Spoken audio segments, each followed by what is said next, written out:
Welcome to Blake's Den. Welcome to another episode of Project Designer. In this episode I'm intending to fit the driver's side outer sill. You were seen in the previous videos I've been doing the repairs to the sills and I got the jacking point in on the last video.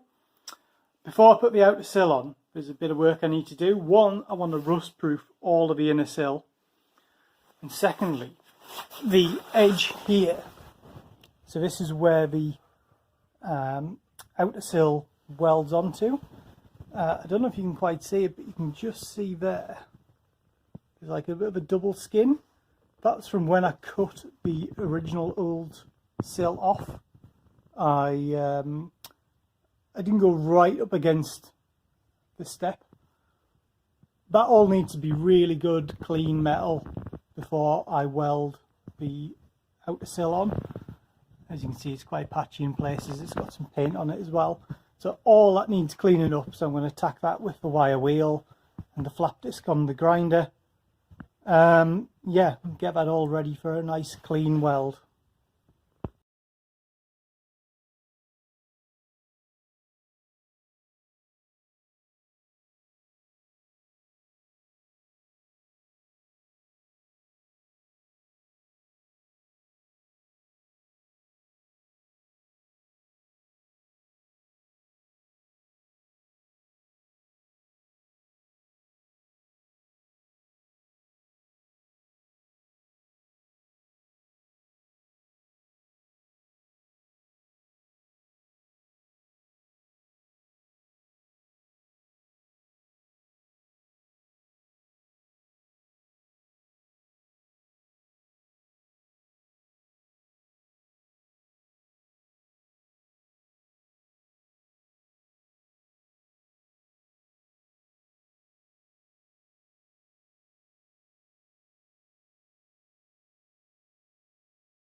That's the inner sills painted with the Bonder rust primer.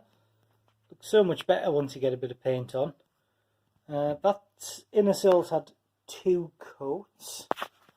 I also decided whilst I had the brush out, there was no real need, but I painted the inside as well. All that's going to be under the sound deadening, and it's going to have seam sealer on it, and then it's going to have white on top of it. But I thought I had the tin out, I'd use it. It recommended sort of many thin coats rather than one thick coat. I did have one problem though. I painted this is the outer sill, and it's got this. It's almost like a powder coated protective finish on it. I painted it, and first coat went on fine, no problem at all. The second coat, like, reacted. And you see it's gone all bubbly, which is a bit unusual, especially when the first coat went on fine. So I'm not sure if there was some contamination on the brush, possibly. I'm not sure. So what I'm just going to do, I'm just going to flatten that back ever so gently with a bit of paper, abrasive paper, and I'll blast it with some. Just some gloss paint, just whatever colour I've got, probably black or possibly white. That's what I've got on the shelf. I'll probably do the same on here as well. Whilst I'm happy it's got rust protection. And just putting that gloss on top is going to help it if any water does get in there. It'll help it run off. I'm going to fill the sills full of like a cavity wax anyway, so it's really belt and braces job. But yeah, just not quite happy with the finish on that. Before I weld the sill on, I need to have a go at plug welding. So the sill from the factory was spot welded onto the car. I don't have a spot welder. It's quite difficult to get into spot welder anyway, so I'm going to plug weld it. So on this test piece here, I've got a piece of the old sill, which I've cut out. Just a dead piece, but I'm just using this good bit of metal here for practice.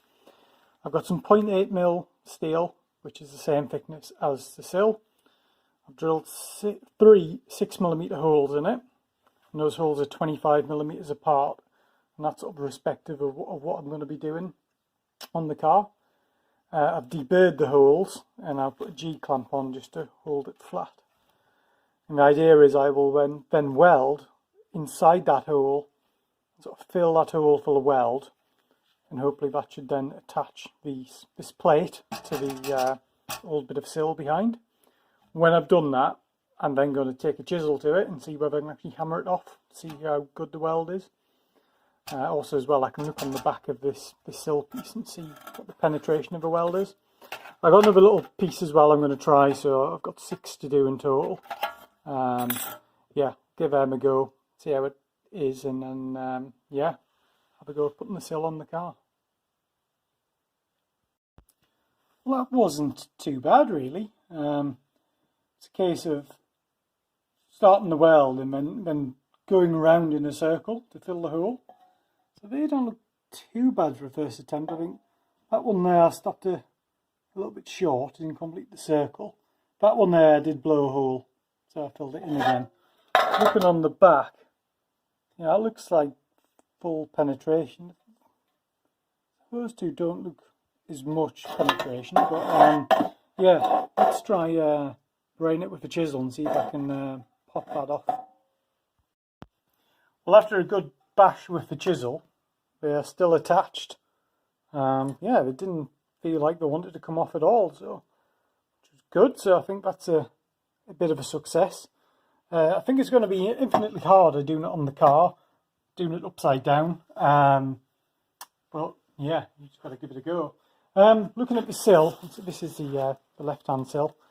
That edge there, where I need to drill, I think 6mm might be just a bit too big. I'm just a bit worried there won't be enough meat left on the edge of the lip of the sill, so over here. So I might try 5 or 5.5.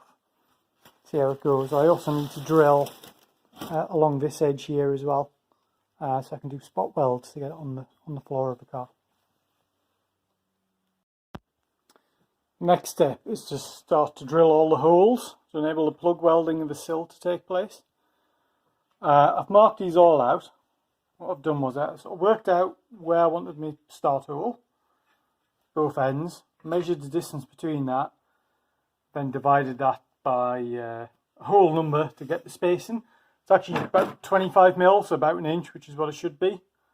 I then used my dividing caliper things to mark out the hole and just basically work my way along, just scratching on the surface where the hole needed to be.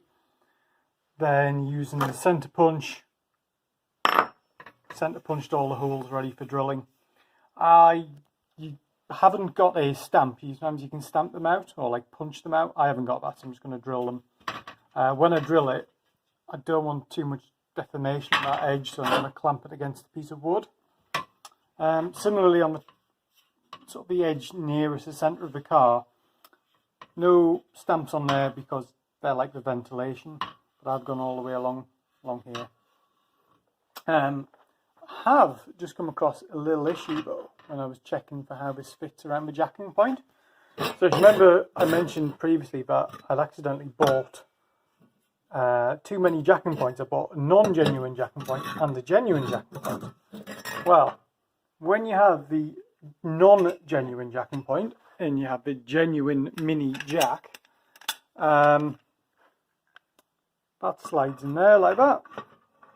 Beautiful fit, no problems.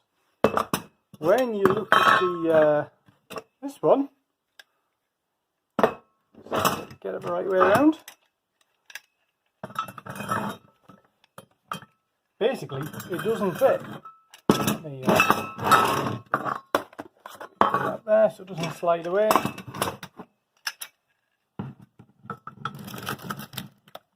Yeah, it doesn't actually fit. Well, it will fit if you hammer it in.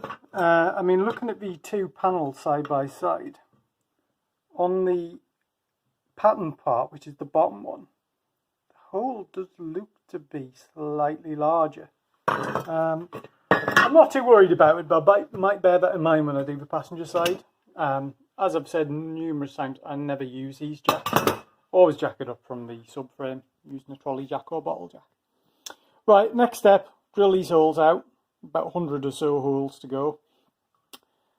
When that's done, I'm going to flat back the surfaces, take all this primer off, spray it with a weld through primer. I also then need to do the same on the lip, on the step. That needs to be weld through primer, and weld through primer on the other side as well. Same on the sill as well. It's not the sill, the floor of the car. Get that weld through primer on, and then think about plug welding. So there we are. Added lightness to the sills. Some speed holes. 87 in total, I think. Ended up using the step drill in the end.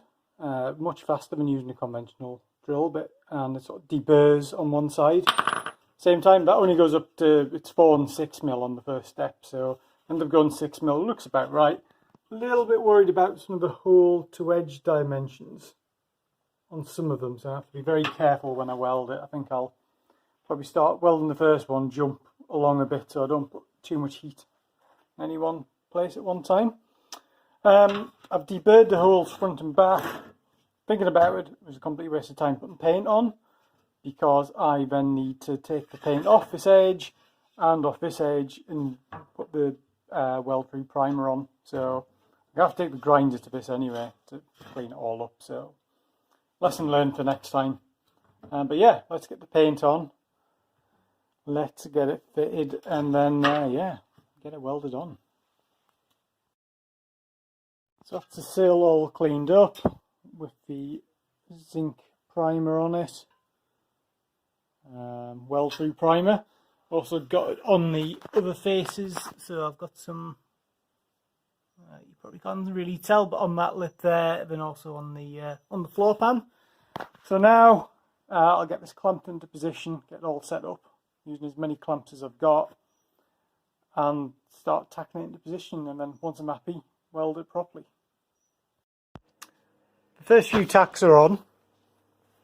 So yeah, the sill's on the car. I've got a bit of a problem here. I've actually got quite a bit of movement before the sill actually reaches the floor. A bit worrying really. I can't quite work out why. I think it will go. It's obviously flexible enough to go. As you get progressively further down, that distance gets a lot less. So I'm thinking what I'm going to have to do is I'm going to whiz as many welds along here as I can. Once that's pretty stable, I'm going to then to basically hammer this or jack it, or somehow just slightly bend to tweak the position into place, and see if it'll stay without popping off these welds. So yeah, I think I'll put a few more welds along here, then we'll spend a bit of time in this area and see what happens. Well, that went much better than expected really. It's all welded on now. It's all solid and secure and not going anywhere. Did have a couple of issues. Some of the holes I drilled didn't actually line up with the sort of flared bits really of the sill. So if you look at that, you've got that one there, but then it doesn't line up with there. So I've got a hole there which is sort of sitting with nothing above it, and that one's sort of got a little bit above it. So I'm going to see what I can do about those. We're filling in the holes, and I just need to go along, flat them all back, and just see if any of them need a tiny bit more tickle with the welder just to tighten them up. So yeah, really quite happy with that.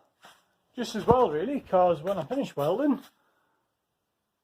that's how much gas I had left. So yeah, perfectly timed.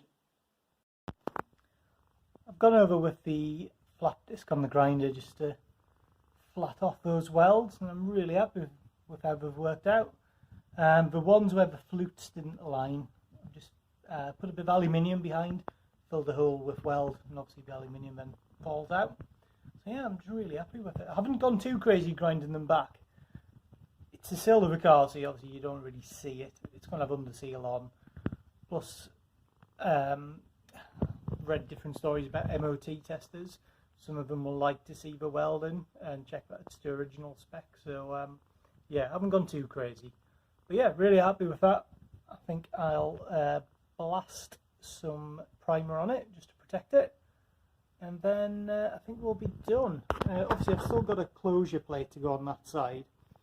I know I've got a bit of work to do in this wheel arch anyway. It's quite crusty, so when I work on the front end I'll get that bit finished.